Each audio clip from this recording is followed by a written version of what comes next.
Dan pemirsa, terima kasih Anda masih setia menyaksikan Kabar Nusantara. Nah Pak, tadi perbincangan kita ini sudah sangat menarik dan memang ada miskomunikasi nih Pak. Miskoordinasi. Iya, miskoordinasi. Nah kira-kira bagaimana Pak untuk kedepannya mungkin pengawasan langsung dari Komisi 10 Pak? Ya, ini contoh kasus Brebes ini menunjukkan bahwa atau miskoordinasi di antara lembaga ini tidak hanya di pusat, tapi di daerah juga begitu, yang bersurat ke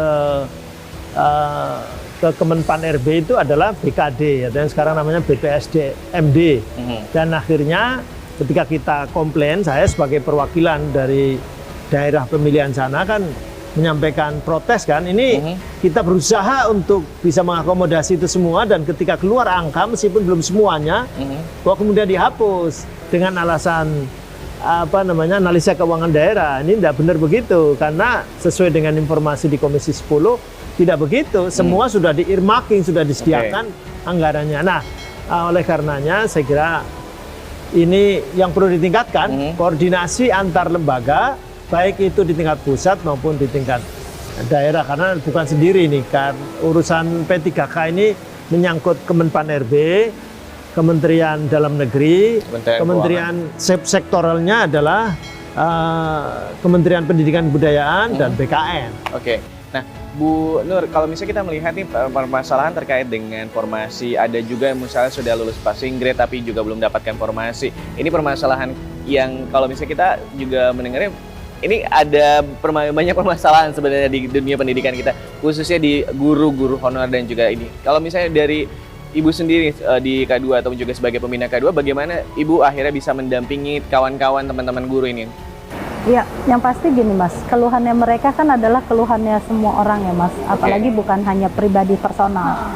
Ketika sudah berbicara guru ataupun ada wadah kami di forum, kita selalu memberikan jembatan, artinya mendengarkan teman-teman. Sedih juga ketika mereka sudah dinyatakan lulus tetapi tidak ada penempatan, apalagi sampai menerima SK.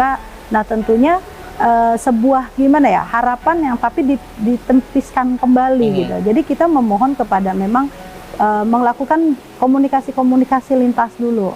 Kenapa dari daerahnya terutama. Kedua, tapi benar menurut Ibu tadi yang seperti Pak Fikri sampaikan bahwa tidak adanya koordinasi, tidak adanya yang baik di antara lembaga ini? Bisa seperti itu, karena tentunya kenapa bisa dia lulus tapi tidak ada penempatan? Otomatis kan dari segi awal pengusulan harusnya pertama sudah ada gitu. Sudah ada. Dari penetapan formasi. Iya, penempatan formasi. Jadi kita butuh berapa sih gitu loh. Dengan skala pendaftaran ini yang mendaftar berapa? Setidaknya itu sudah disiapkan dari awal gitu. Nah, seperti yang Bapak tadi bilang, koordinasi lintas sektornya ini yang kurang koordinasi, betul. Nah, setidaknya ada teman-teman yang lulus passing grade tetapi tidak ada penempatan, daerah juga lebih cepat lagi minta ke pusat. Jangan mereka ditunggu-tunggu sampai 1 tahun seperti ini gitu. Ya. Nah, sebenarnya ini sangat menyakitkan dan menyedihkan banget, ya Pak dan Bu, karena kan tentu kita tahu bahwa guru-guru yang juga ada di desa dan dimanapun itu tentunya berharap masalah formasi dan juga anggaran itu bukan menjadi kendali mereka ya. Mereka hanya berusaha untuk bisa lulus masuk menjadi pegawai P3K. Nah, kira-kira Pak, dari Komisi 10 sendiri, bagaimana supaya hal kejadian seperti ini tidak terjadi lagi dari penentuan formasi maupun anggaran ke depannya Pak? Alhamdulillah sih yang 538 ini sudah dicabut lagi ya oleh. Jadi sudah bisa berlapas lega setidaknya Pak? Paling tidak informasi awal ya.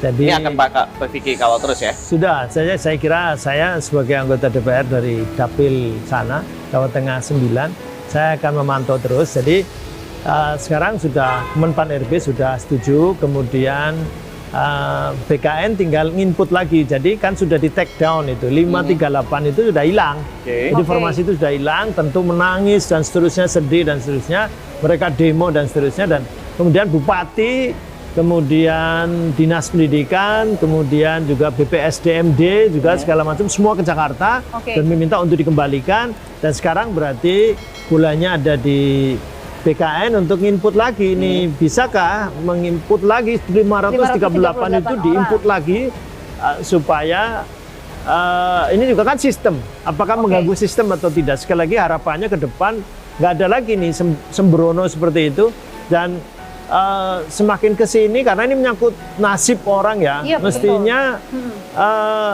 tidak hanya dilihat secara teknokratik.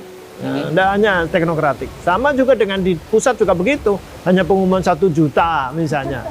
Nah, tetapi faktanya yang daftar kan cuma 500, kita dorong sampai 900 gitu. 900.000. Nah, faktanya kemudian cuma 293.000 yang terakomodasi, yang ada formasinya. 193 tidak ada formasinya. Dan sekarang yang 193 itu yang clear itu 169. 169 itu sebetulnya itu hanya 127 saja yang ada formasi real. 127 dari 169. 169. Jadi ada 41.000 yang sesungguhnya dipaksakan atau disiasati bagaimana caranya. Jadi luntang-lantung gitu, Pak. Itu artinya berarti dari 169 yang dipaksakan untuk mendapatkan formasi, itu ada 41 yang diada-adakan begitu. Dan berarti masih ada 24.000 dari 193.000 itu yang perlu dicarikan formasinya seperti apa. Dan jangan itu tanda bahwa perencanaannya berarti bagaimana ini 1 Belum juta. siap. Kemudian mereka tes, Revisi lagi. kemudian lolos. Risikonya kalau udah tes lulus, kan jadi dia punya hak untuk di SK kan Oke. gimana? Ya, kalau kita ngobrolin ini sebenarnya permasalahan guru nggak ada habisnya. Ternyata ada lagi. Sebenarnya kalau kita melihat nih Pak, antara pemerintah pusat, pemerintah daerah, ataupun juga misalnya Kementerian Pendidikan dan juga Kebudayaan, sebenarnya ada willingness atau ada keinginan nggak sih Pak untuk akhirnya bisa memperbarui. Kita setiap bulan kayak ngobrolin guru nggak akan ada habisnya. Kali ini ada lagi 538. Akhirnya Pak Fikri bantu untuk akhir Kemenpan RB untuk direvisi, untuk setidaknya bisa bernafas lega nih 538. Gimana sih Pak sebenarnya kalau Pak Fikri sendiri sebagai Wakil Ketua Komisi 10 melihat Menteri kita nih terkait dengan permasalahan guru yang nggak akan ada habisnya ini? Pendidikan tidak boleh kemudian dilihat hanya dengan satu sektor, hanya satu sudut pandang, dan hanya satu kementerian saja. Oke. Kementerian itu harus tahu bahwa dia harus berkomunikasi dengan Bappenas, harus berkomunikasi dengan Kemendagri, sangat dekat. Dan kemudian apalagi kalau tentang SDM, ini kan pendidikan tidak hanya guru, ada banyak aspek lain, ada juga bangunan, infrastruktur, sarana prasarana dan sebagainya. Dia berarti harus berkomunikasi yang sangat erat dan berkoordinasi yang sangat bagus dengan Kementerian PUPR misalnya. Sekarang kalau kemudian di satu tempat sekarang ini ketika PJJ lantas mau bangkit lagi menjadi PTM, pendidikan tatap muka, pengajaran tatap muka, lantas kelasnya nggak siap misalnya, dia tidak bisa bangun. Yang bisa bangun PUPR, yang punya anggaran juga PUPR, berarti kan dia harus ketuk pintu kepada PUPR. Itulah kondisinya, sehingga ini jadi nggak ada komunikasi yang baik Menteri sekarang dengan menteri yang lain. Itu kata Pak Fikri loh, Mas. Bisa kita jangan kemana-mana, kita akan masih membahas terkait dengan bagaimana nasib 538 guru P3K di Kabupaten Brebes setelah jeda berikut.